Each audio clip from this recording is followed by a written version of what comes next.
There is a particular tension embedded in the world of the X-Men long before any battle begins, long before the first argument breaks the surface between its most famous leaders. The Xavier Institute presents itself as a sanctuary, a carefully constructed territory where the future of mutant coexistence might be imagined. Order exists there, at least on the surface. Discipline, hierarchy, training. The architecture itself suggests stability. Wide corridors, structured classrooms, a campus that resembles both school and fortress. A place designed to contain something volatile. Yet the institution is built upon a contradiction that cannot remain hidden forever. Mutants are not merely students learning control. They are manifestations of forces that disrupt ordinary human boundaries. Each ability carries the potential for transformation or destruction. Every student who walks those halls represents an unpredictable fracture in the structure of the world outside. The Institute attempts to shape that fracture into something manageable, something civilized. Within this environment, two figures rise, not simply as individuals, but as embodiments of two incompatible responses to power. Scott Summers moves through the Institute like a structural beam within a building. His presence implies continuity, reliability, a system that holds. Even his powers require containment. The visor across his eyes is not merely a device. It is a symbol of restraint, an acknowledgement that the force he carries must always be controlled before it becomes destructive. Logan arrives from the opposite direction. He does not belong to institutions, nor to carefully maintained environments where power is taught to behave. His history is written in scars, violence, displacement. The world shaped him through conflict rather than structure. Where Scott represents discipline imposed upon power, Logan represents power that learned to survive without discipline. At first, the difference between them does not appear as open hostility. It manifests as friction that cannot easily be articulated. They operate within the same arena, serving the same cause, defending the same fragile vision of coexistence. Yet the foundation beneath their alliance is unstable. Their philosophies of survival originate from entirely different territories. Scott believes that order protects the future. Logan believes that instinct protects the present. The Institute becomes a stage where these beliefs must coexist. Missions demand coordination. Authority must be recognized. Leadership must function. Scott is the one who occupies that role most visibly. He organizes teams, directs strategy, maintains the structure of command that allows the X-Men to function as more than a collection of powerful individuals. Logan accepts none of this easily, not because he rejects the mission itself. In many moments, he proves more committed to protecting others than almost anyone around him. The conflict runs deeper than disagreement over tactics. It lies within their relationship to authority itself. Scott sees leadership as a burden that must be carried. Logan sees it as a constraint that must be resisted. Their presence within the same space creates a gravitational field. Students observe them both.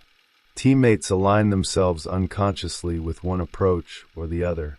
The Institute begins to function not only as a school, but as an arena where two visions of strength quietly compete for legitimacy. Jean Grey stands near the center of this field. Her presence does not cause the tension, though many stories would later simplify the conflict by framing it that way. She becomes something else entirely, a mirror placed between two men whose identities depend upon different forms of recognition.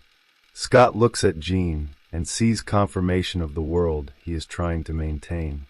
Stability, partnership, a future built through discipline and trust. Logan looks at Jean and recognizes something far more dangerous. Someone who sees past the armor he has built around himself. Someone who understands the violence beneath the surface and does not turn away. This difference matters, because the rivalry between Scott Summers and Logan is rarely about possession. It is about exposure. Each man sees in the other a possibility he cannot comfortably integrate into his own identity. Their presence forces comparison, and comparison gradually turns into pressure. The Institute attempts to maintain equilibrium. Xavier's dream depends upon it. Mutants must demonstrate that they can control themselves, that they can build a society capable of cooperation rather than chaos. Scott becomes the visible proof of that argument, a leader who embodies responsibility. Logan represents the opposite possibility. He reminds everyone that power does not always become civilized simply because someone wishes it to. Violence exists within the structure of the world. Survival often requires confronting it directly. Neither of these truths can eliminate the other, and so the stage is set long before any direct confrontation occurs. Two men stand inside the same system while representing incompatible responses to the same reality. One builds walls and rules to contain power. The other trusts instinct, experience, and emotional honesty to navigate it. For a time the system holds, but tension accumulates quietly, like pressure within a fault line beneath stable ground. Every mission that forces them to cooperate adds weight to the structure. Every disagreement about risk, authority, and responsibility deepens the fracture. The rivalry does not explode immediately. It grows, slowly, inevitably, because what exists between Cyclops and Wolverine is not merely personal dislike or romantic competition. It is the collision between two models of masculinity that cannot fully reconcile with each other, one grounded in restraint and duty, the other rooted in instinct and emotional truth. Inside the world of the X-Men, that collision becomes impossible to ignore. And once the fracture becomes visible, it begins to reshape everything around it. The origin of the conflict between Scott Summers and Logan cannot be located in a single event. It begins much earlier, in the formation of their identities long before they ever share the same battlefield. Each man arrives at the Xavier Institute carrying a completely different relationship with power, responsibility, and survival. The rivalry that emerges between them is not created by circumstance alone. It is already encoded in the structures that shape them. Scott Summers grows into leadership through containment. From childhood, he learns that what lives inside him must be regulated with absolute precision. His power is not merely dangerous. It is uncontrollable in its raw state, capable of destruction without warning. The visor he wears becomes the first and most visible expression of the psychological discipline that will later define him. To exist safely in the world, he must maintain constant vigilance over himself. This vigilance evolves into identity. Control is not simply something Scott practices. It becomes the foundation upon which his entire sense of self is built. He cannot afford emotional spontaneity, because any loss of restraint carries consequences. His life becomes structured around responsibility, planning, and careful decision-making. Authority does not arrive as ambition. It emerges as necessity. The Xavier Institute recognizes this structure and reinforces it. Within the school, Scott becomes the natural center of command. He studies strategy with the seriousness of someone who understands that mistakes cost lives. His leadership style reflects the internal discipline he has practiced since childhood. Plans must be clear. Teams must move with precision. Emotion must never override judgment. To many of the students, this appears admirable. Scott embodies reliability. He represents the possibility that mutant power can exist within an organized moral framework. The Institute, as an institution dedicated to proving that mutants can coexist with humanity, depends upon figures like him. They demonstrate that extraordinary power can be governed by restraint. Logan enters the same environment through an entirely different path. His history is not one of containment, but of exposure. The world encountered him without preparation or protection. Violence defined the landscape of his life long before he had the opportunity to shape himself consciously. He survives not by mastering control, but by developing instinct. Where Scott internalizes discipline as a psychological structure, Logan internalizes awareness. Every sense becomes sharpened by experience. His body and mind operate through responsiveness rather than planning. Decisions are made quickly, often before conscious reasoning has time to intervene. Survival requires that speed. This difference extends beyond tactics. It reaches into their relationship with emotion. Scott regulates feeling because he associates emotional excess with loss of control. Logan expresses emotion directly because suppression once meant vulnerability. Anger, loyalty, grief, affection. These states are not weaknesses for him. They are signals that guide his responses. When Logan encounters the X-Men, he enters a world that already possesses rules he did not create. Authority exists there. Hierarchy exists. Missions are planned in advance rather than improvised through instinct. Scott stands at the center of that system, functioning as its most visible representative. Their relationship begins with a structural imbalance. Scott sees Logan as a risk. Logan sees Scott as a constraint. Neither perception is entirely wrong. Scott recognizes that Logan's unpredictability can endanger coordinated strategy. Logan recognizes that rigid command structures sometimes fail to adapt to changing conditions. Each man identifies a real weakness in the other's approach. Yet this recognition does not lead to integration. It leads to suspicion. The presence of Jean Grey intensifies this dynamic, but does not originate it. Her position within the group reflects a different kind of power altogether. Where Scott represents control and Logan represents instinct, Jean embodies perception. Her telepathic abilities allow her to see beneath the surface of others, accessing emotional realities that remain hidden from ordinary observation. For Scott, Jean represents equilibrium. She understands the burden of power and the necessity of restraint. Their connection reflects a shared belief that strength can be directed responsibly. Their partnership feels aligned with the values the Institute is attempting to cultivate. Together they appear to represent the future Xavier hopes to build. Logan's connection to Jean emerges from another territory entirely. She perceives the emotional complexity he rarely reveals openly. Beneath the aggression and rough exterior, she recognizes the weight of experiences he carries. Logan senses that recognition immediately. It disrupts the defensive structures he relies upon to move through the world. What develops between them is not merely attraction. It is recognition across a psychological boundary. Jean sees the humanity behind Logan's violence. Logan sees someone who does not attempt to reduce him to the role of weapon or threat. Scott observes this interaction from a different vantage point. His relationship with Jean is grounded in stability and shared responsibility. Logan's presence introduces unpredictability into that dynamic. The possibility that Jean might be drawn towards someone who operates outside structured restraint threatens the order Scott depends upon. Yet the rivalry cannot be reduced to jealousy alone.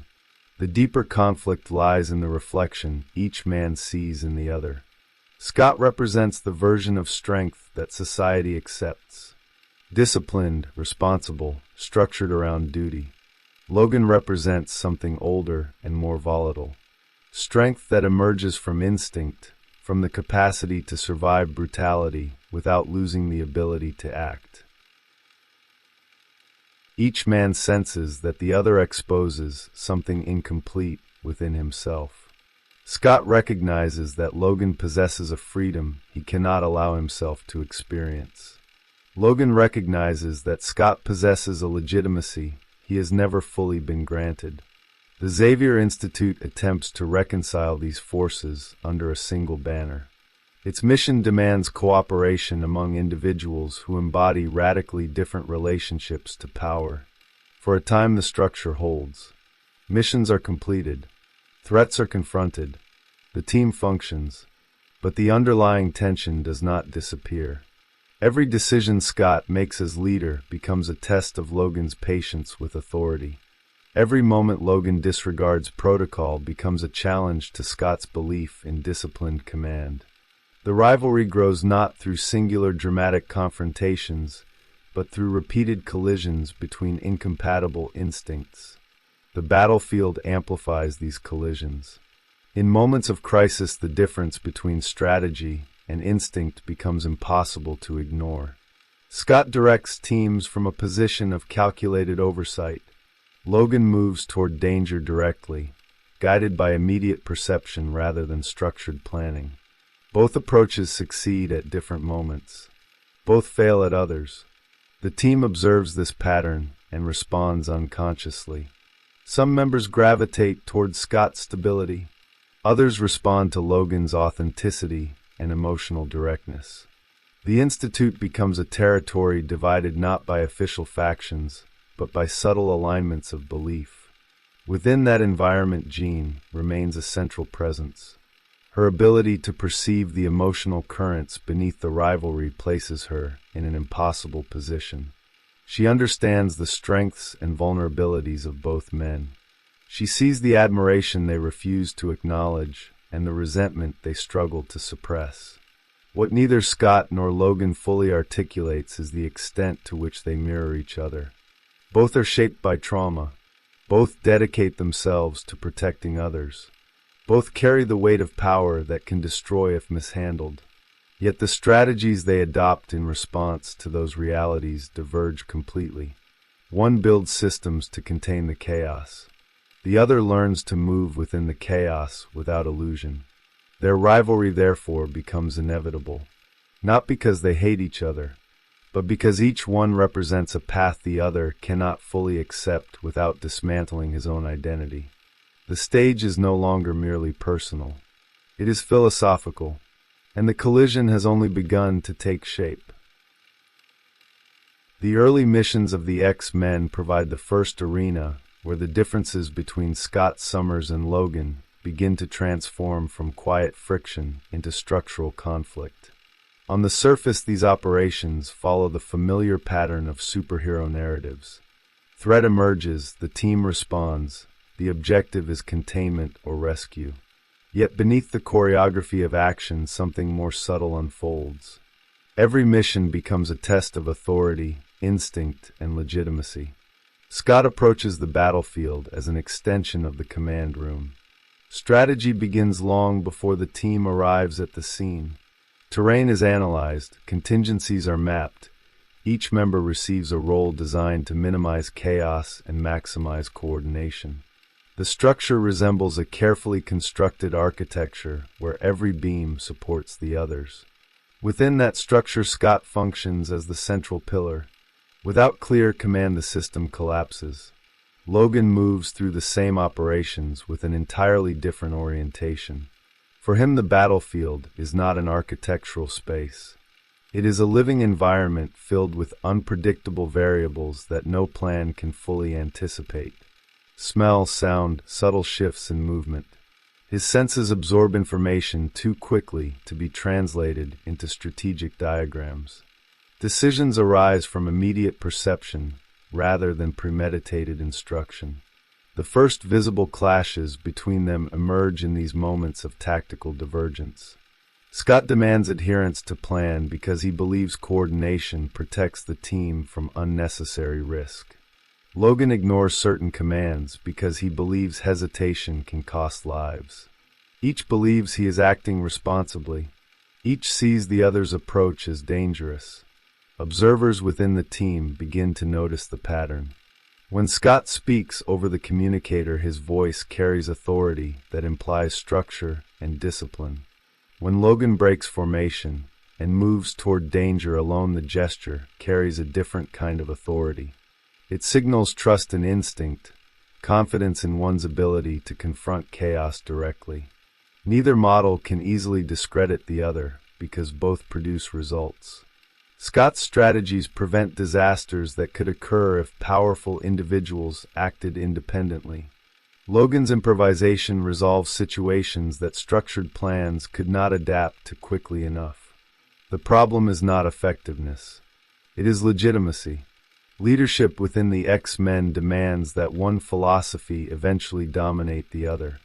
A team cannot function indefinitely while divided between competing approaches to decision-making. Scott understands this instinctively.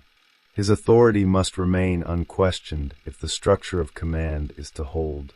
Logan understands it as well, though from the opposite perspective. Authority that suppresses instinct becomes brittle. When command structures refuse to adapt, they create blind spots. Logan's defiance is therefore not merely personal rebellion. It becomes an argument about survival itself. Their interactions during missions begin to acquire an edge that others cannot ignore. A command given through the communicator carries the weight of expectation. A moment later, Logan disregards it, not through open argument, but through action. The mission concludes successfully. The disagreement remains unresolved. Afterward, the confrontation moves into quieter spaces. Brief exchanges in corridors, discussions in the training room, the subtle tension that settles over strategy meetings.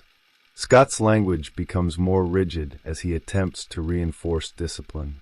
Logan's responses grow sharper as he rejects what he perceives as unnecessary control. The presence of the younger students intensifies the stakes. They watch these interactions carefully. Scott embodies the official model of leadership the Institute intends to cultivate. Logan embodies a different possibility, someone who refuses to allow authority to define his identity. In this environment, Jean Grey observes both sides with increasing concern. Her awareness extends beyond spoken words. She perceives the emotional undercurrents each man struggles to conceal. Scott's frustration emerges from a genuine fear that disorder will destroy the fragile system protecting mutant coexistence. Logan's resistance emerges from a lifetime of experience where systems failed to protect anyone at all. Neither man is entirely wrong. Yet the rivalry deepens because each interprets the other's position through a psychological lens shaped by his own past. Scott sees Logan's defiance as recklessness. Logan sees Scott's command as arrogance. These interpretations reinforce themselves with every new encounter. At times the conflict surfaces directly. A mission debrief becomes a quiet confrontation. Scott demands explanation for a deviation from strategy. Logan replies that the deviation prevented casualties. The room falls silent as the rest of the team senses the deeper argument beneath the surface.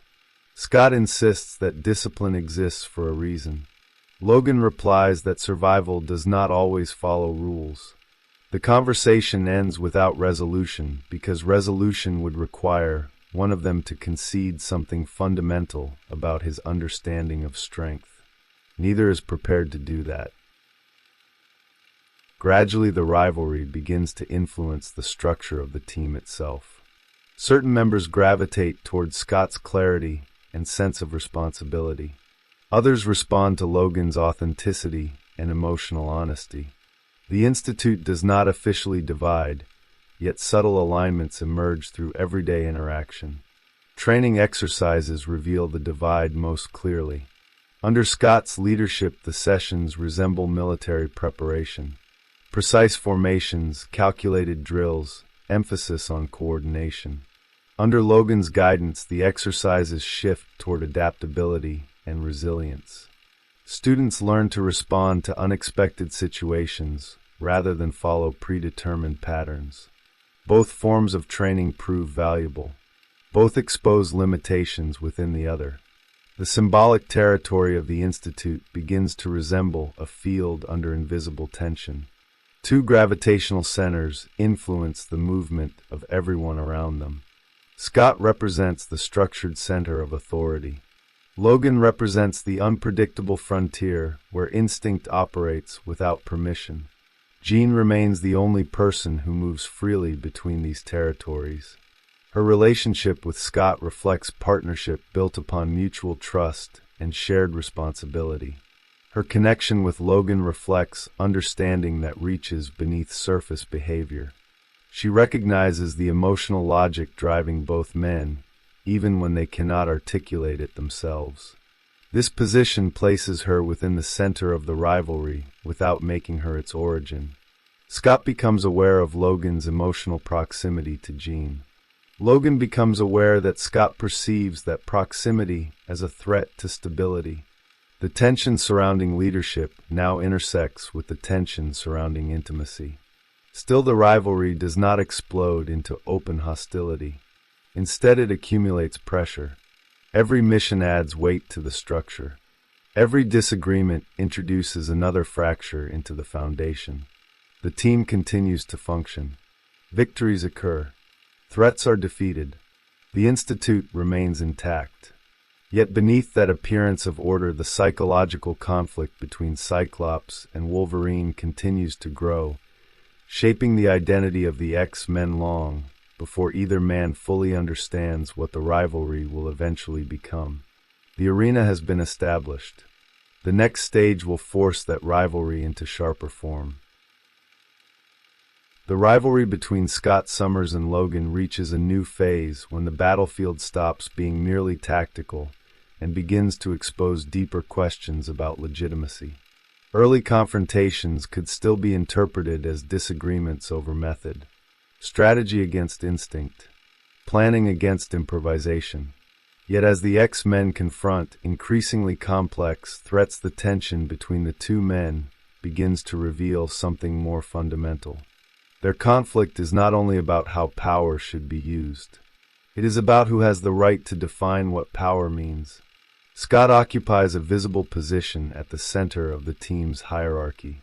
Professor Xavier places trust in him not only as a capable field leader, but as a representative of the philosophy that holds the X-Men together. The Institute is meant to prove that mutants can exist within an ethical framework strong enough to restrain their abilities. Scott embodies that argument every time he steps into command. His leadership, therefore, carries symbolic weight beyond the team itself. When Scott directs the X-Men, he is not merely coordinating a mission. He is demonstrating the possibility that power can submit to discipline without losing effectiveness. For Xavier's dream, this example is essential. Mutants must appear capable of governing themselves responsibly if coexistence with humanity is ever to become viable. Logan recognizes the symbolic role Scott plays, though he interprets it through a more skeptical lens. To him, the idea that power can be fully domesticated by rules appears dangerously optimistic. He has witnessed too many moments where violence erupts despite attempts to contain it. War zones, covert operations, the hidden brutalities of human history. These experiences shape his perception of Scott's leadership. Where Scott sees responsibility, Logan sometimes sees illusion. The tension between these perspectives intensifies as the team faces enemies whose power disrupts established strategies. Some adversaries cannot be predicted through conventional planning. They require decisions made in the moment, guided by instinct rather than protocol. Logan often proves more effective in these chaotic environments because he trusts perception over calculation. Scott notices this. He cannot deny Logan's effectiveness in situations where structured planning collapses, yet acknowledging that reality threatens the logic upon which his authority rests. If instinct becomes the primary guide in crisis, then leadership, based on command hierarchy, begins to appear less necessary. This realization produces subtle adjustments in Scott's behavior. His leadership becomes firmer, sometimes bordering on inflexible. He reinforces structure with greater insistence. Orders are delivered with sharper clarity. Deviations from plan are confronted more directly. Logan responds with equal intensity. His defiance is not theatrical rebellion. It emerges from a conviction that rigid command structures can become blind to realities unfolding on the ground. When he breaks formation, he does so because he believes immediate action is required. Each successful deviation strengthens his belief that instinct must remain free to override authority. The result is an escalating cycle. Scott interprets Logan's independence as undermining the team's cohesion. Logan interprets Scott's insistence on obedience as proof that the command structure cannot tolerate necessary unpredictability. Every new mission reinforces the pattern. Other members of the X-Men begin to sense that the rivalry now carries consequences beyond personal tension. Tactical disagreements increasingly affect the flow of operations. When Scott issues commands, he cannot always predict whether Logan will follow them. When Logan acts independently, he cannot always anticipate how Scott will respond. This uncertainty introduces a new layer of risk into every confrontation. Jean Grey remains acutely aware of the shift. Her connection to both men allows her to perceive the emotional pressure building beneath their public composure. Scott's frustration grows from the fear that his authority is slowly eroding. Logan's resistance grows from the fear that the team might become trapped within a structure that denies the reality of conflict. Their rivalry begins to operate like a fracture spreading through stone. At first the crack is small and contained. Over time, repeated pressure widens it. The structure still stands, but its internal stress becomes increasingly visible. Moments arise when cooperation becomes unavoidable. Large-scale threats require every member of the team to function in alignment. In these situations, Scott and Logan sometimes achieve a brief and uneasy equilibrium. Scott directs the overall strategy, while Logan executes the most dangerous portions of the operation. Their strengths complement each other with startling effectiveness.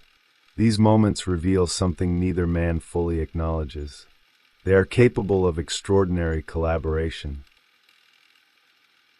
When Scott trusts Logan's instincts and Logan respects Scott's strategic vision, the team functions with remarkable precision. The combination of calculated planning and immediate responsiveness creates a tactical flexibility few adversaries can anticipate. Yet this balance remains fragile. After the mission concludes, the rivalry returns almost immediately. The success of cooperation does not erase the underlying conflict because each man interprets the victory through his own philosophy. Scott believes the operation succeeded because the team followed structured command. Logan believes it succeeded because someone was willing to act outside that structure when necessary. Neither perspective absorbs the other. Jean observes these patterns with growing clarity. She understands that the rivalry is not sustained by hostility alone. It is fueled by recognition. Each man senses that the other represents a truth about strength that cannot be dismissed entirely. This recognition creates an uncomfortable mirror. Scott sees in Logan a form of freedom he cannot allow himself to experience. Logan sees in Scott a form of legitimacy he has never been granted by institutions or society. Their rivalry, therefore, contains an element of reluctant admiration buried beneath layers of frustration. The problem is that admiration does not dissolve the conflict. Instead, it deepens the psychological tension because each man must confront the possibility that his own model of masculinity might be incomplete. Scott's identity depends on discipline and responsibility. Logan's identity depends on instinct and emotional honesty. To integrate the other would require dismantling parts of the self. Most individuals resist such dismantling. As the X-Men continue to confront threats across the world, the rivalry becomes part of the team's identity. New recruits learn quickly that two gravitational forces operate within the group. One pulls toward structure and command. The other pulls toward instinct and independence. Neither force disappears, and with every mission the pressure between them continues to increase. The rivalry between Scott Summers and Logan eventually reaches a stage where it can no longer remain confined to tactical disagreements or interpersonal friction. The accumulated pressure between their philosophies begins to reshape the structure of the X-Men itself. What once existed as a tension inside a team slowly expands into a question about the future direction of mutant leadership. This transformation does not occur through a single dramatic confrontation. It unfolds gradually, as events in the mutant world force increasingly difficult decisions about power, responsibility, and survival. The enemies the X-Men face grow more complex, their conflicts more political, their existence more public. Mutants are no longer simply defending themselves from isolated threats. They are navigating a world that is learning to fear them on a global scale. Scott responds to this changing environment by intensifying his commitment to structure. Leadership, in his view, must become stronger rather than looser. If the X-Men are to function as representatives of mutant responsibility, they must demonstrate clarity, unity, and control. His approach evolves into something almost architectural. Systems are reinforced. Protocols become more formal. The team begins to resemble an organized institution rather than an improvisational alliance. Logan observes this transformation with growing unease. The more Scott strengthens the structure of leadership, the more Logan feels that the spirit of the team is being compressed into something rigid. For Logan, the X-Men were never meant to become an institution resembling the structures that once hunted mutants. They were meant to remain a group of individuals who understood suffering and responded to it with instinctive solidarity. The difference between these perspectives becomes impossible to ignore as the mutant community itself begins to fracture under pressure. Some mutants seek integration with human society. Others believe coexistence has become an illusion. The X-Men find themselves standing at the center of a conflict that is no longer merely tactical, but existential. Scott interprets this moment as a test of responsibility. Leadership must hold the center, even when the world becomes unstable. If mutants lose control of themselves, they confirm the fears of those who see them as dangerous. Discipline, therefore, becomes more essential than ever. Logan sees the same situation from a different angle. He recognizes that fear and persecution have already pushed many mutants into desperation. In such circumstances, rigid leadership can appear disconnected from lived reality. People who are hunted do not always respond to commands delivered from structured institutions. They respond to those who share their pain and act with them directly. Their rivalry now begins to extend beyond personal interaction into the strategic direction of the entire movement. Other mutants watch carefully. Some gravitate toward Scott's vision of disciplined unity.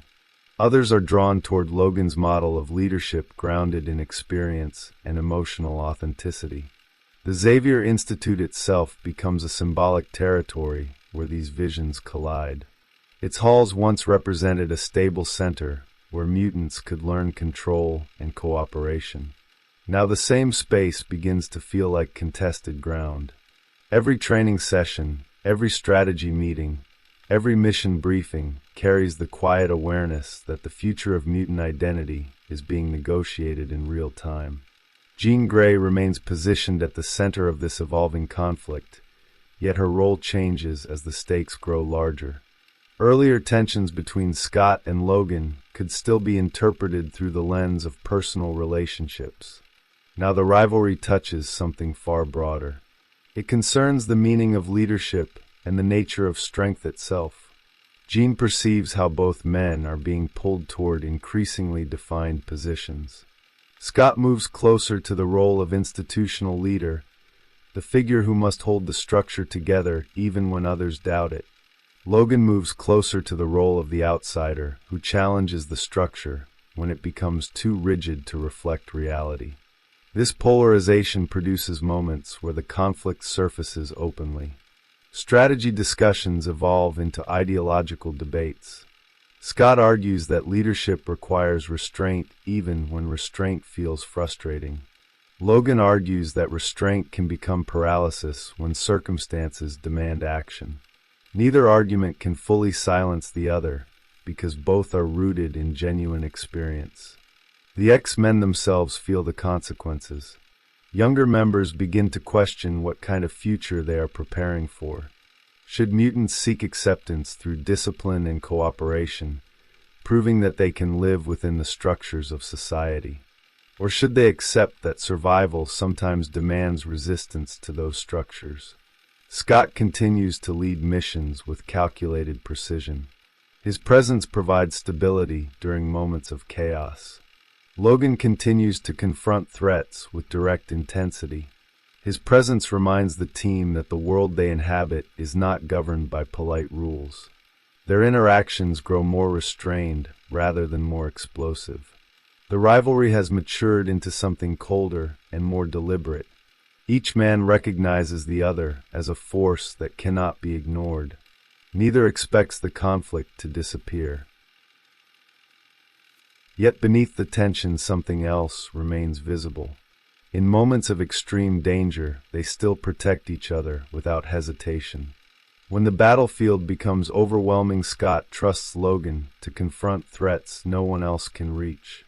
When the situation collapses into violence, Logan instinctively shields the leader he so often challenges. These moments reveal a paradox at the heart of their rivalry. They oppose each other because they represent incompatible models of strength. Yet the survival of the X-Men often depends on the coexistence of those models within the same system. Scott provides the structure that allows the team to function. Logan provides the instinct that allows the team to adapt when the structure fails. The tragedy of their relationship lies in the fact that neither man can fully acknowledge this interdependence without weakening the identity he has built over years of struggle. And so the rivalry endures.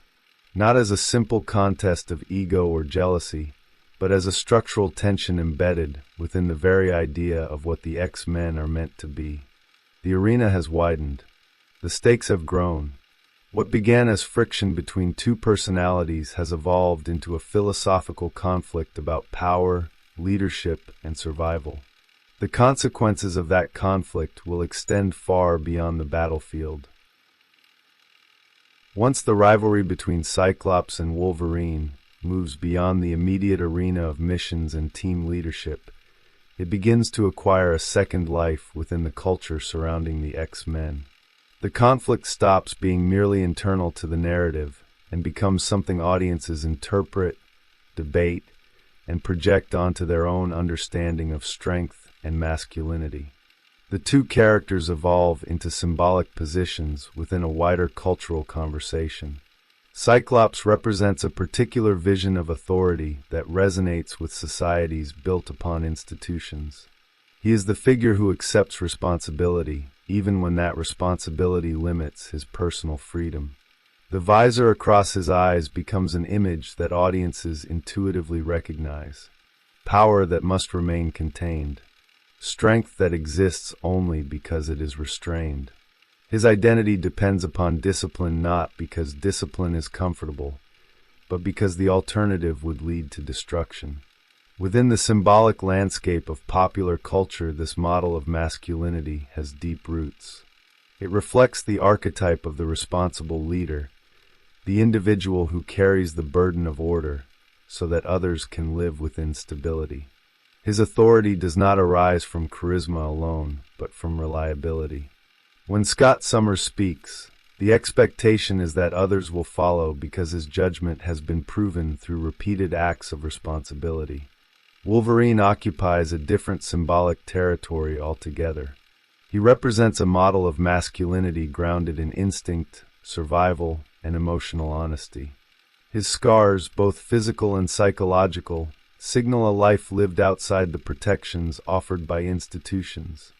Where Scott's strength emerges from discipline, Logan's strength emerges from experience. The world shaped him through conflict rather than education. Audiences respond to this contrast instinctively. Logan's authenticity resonates because it appears unfiltered. He does not disguise anger, grief, loyalty, or affection behind formal structures of command. The intensity of his reactions suggests a form of truth that exists before social expectations begin to regulate behavior. In a cultural environment where emotional restraint is often associated with maturity, Logan represents the possibility that emotional honesty might possess its own legitimacy. The rivalry between these two figures therefore becomes a symbolic stage upon which competing visions of masculinity perform. Scott embodies the disciplined protector who sacrifices personal desire for collective stability. Logan embodies the untamed survivor whose instincts remain connected to emotional reality. Neither model fully defeats the other because each answers a different cultural need. This tension becomes amplified through the way audiences engage with the narrative. Discussions about Cyclops and Wolverine rarely remain confined to plot details. They quickly evolve into debates about which philosophy of strength appears more authentic or admirable. Some viewers identify with Scott's commitment to responsibility, seeing in him the burden carried by individuals who must lead despite personal limitations. Others identify with Logan's refusal to subordinate instinct to authority. His resistance to control speaks to those who view institutions with skepticism. The cultural conversation surrounding the rivalry reflects broader anxieties about power, leadership, and identity in modern societies. The X-Men franchise itself functions as an environment that amplifies these symbolic interpretations. From its earliest stories, the narrative positioned mutants as figures navigating a world structured by fear and misunderstanding. Within that context, leadership becomes a charged concept. The question of who should guide the mutant community cannot be separated from the question of how power should be expressed. Cyclops offers a model of leadership grounded in organization and moral restraint. Wolverine offers a model grounded in authenticity and lived experience. Their rivalry allows the narrative to explore the limits of both approaches without forcing a definitive answer. The tension remains productive precisely because it cannot be resolved easily. Media environments surrounding the franchise further intensify the symbolic resonance of the conflict.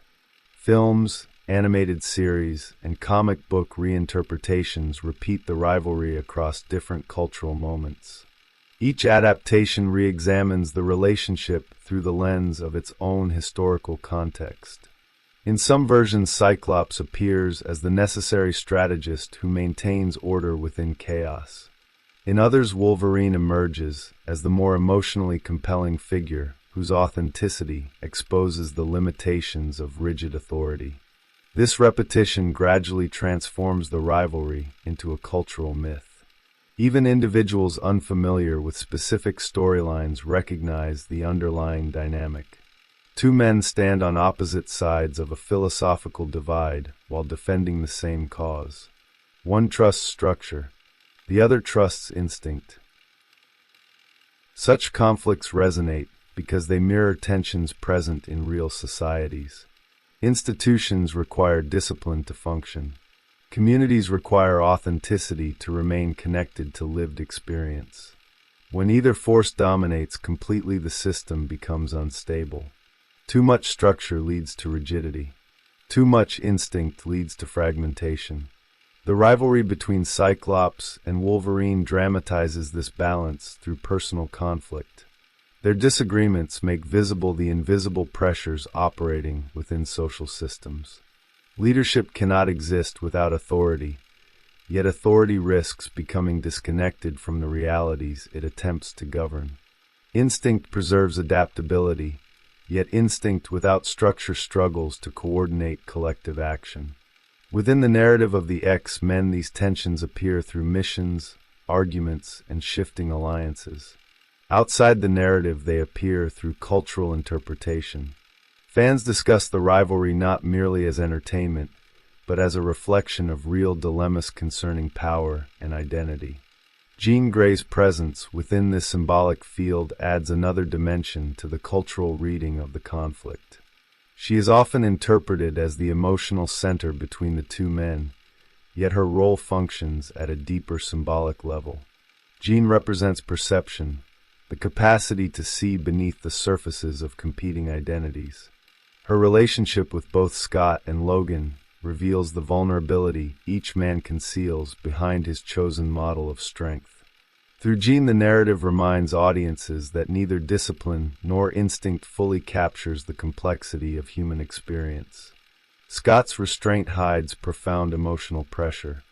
Logan's authenticity hides deep wounds accumulated through years of violence and isolation. The rivalry, therefore, becomes not only a contest between philosophies, but also a mirror reflecting the incomplete nature of each identity. The cultural endurance of Cyclops and Wolverine arises from this layered symbolism. Their conflict remains compelling because it refuses to collapse into simple moral judgment. The narrative does not present one man as entirely correct and the other as entirely misguided. Instead, it exposes the limitations inherent in both positions. In the broader mythology of the X-Men, this unresolved tension becomes one of the franchise's defining features. The team itself embodies the challenge of integrating individuals whose experiences of power differ radically. Cyclops and Wolverine stand as visible representatives of that challenge. Their rivalry reveals the difficulty of building collective identity without erasing the differences that make individuals who they are. Over time, the conflict acquires the weight of cultural echo. New readers encounter the rivalry and immediately recognize its symbolic stakes. Older audiences revisit it through reinterpretations that reflect changing attitudes toward authority and individuality.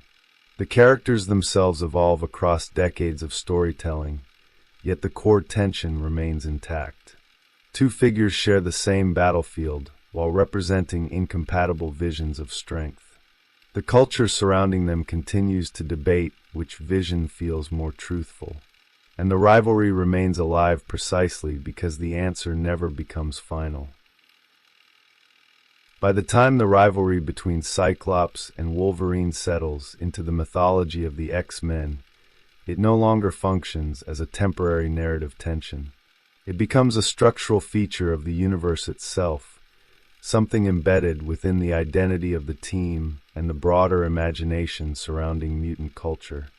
The conflict does not end because the conditions that produced it never disappear. Discipline and instinct remain two necessary forces operating within the same territory. Scott Summers continues to stand as the figure most closely associated with the idea of leadership within the mutant community. Over time, his role expands beyond the boundaries of the Xavier Institute. He becomes a symbol of organized resistance, someone capable of coordinating large-scale strategies that extend far beyond individual missions. The burden of command grows heavier with each crisis the mutant world faces. His evolution as a leader reveals the long-term consequences of the philosophy he embraced early in life. Responsibility accumulates. Decisions affect not only teammates but entire populations. Scott learns that leadership built upon discipline eventually demands moral choices that cannot satisfy everyone. The structure he maintains protects many, yet it also places him in positions where compromise becomes unavoidable. This development does not resolve the tension with Logan. If anything, it sharpens it. As Scott's authority expands, the symbolic distance between their models of strength becomes even more visible.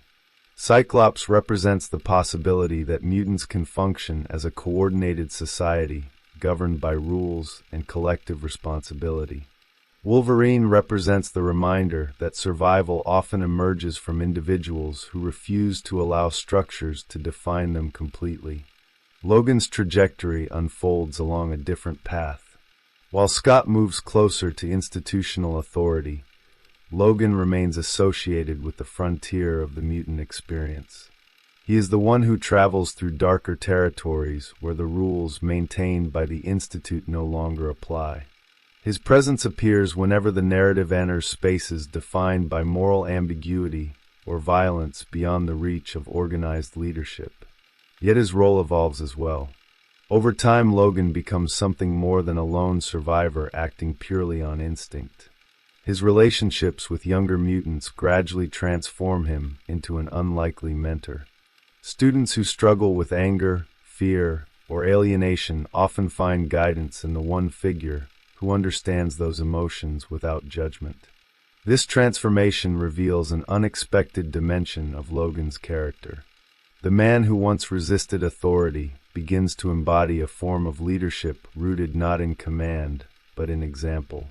He does not instruct others through rigid doctrine.